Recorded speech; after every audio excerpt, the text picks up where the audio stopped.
In this video, I'm going to show you how you can cancel the Meta verified subscription on your Facebook, okay? Now, let's get started without wasting so much time, okay? Now, assuming I have Meta verified subscription in this Facebook account, what will I do?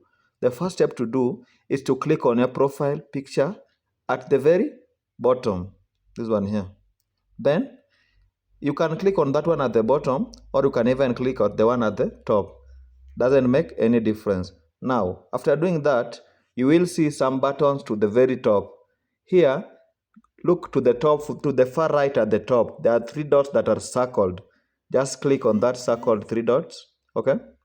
Then, you will see this profile settings page, okay? Now here, tap on show your profile is verified at the very top now. Now from here is where you can cancel that subscription. You can see that this account is not verified, so I cannot cancel the subscription, okay?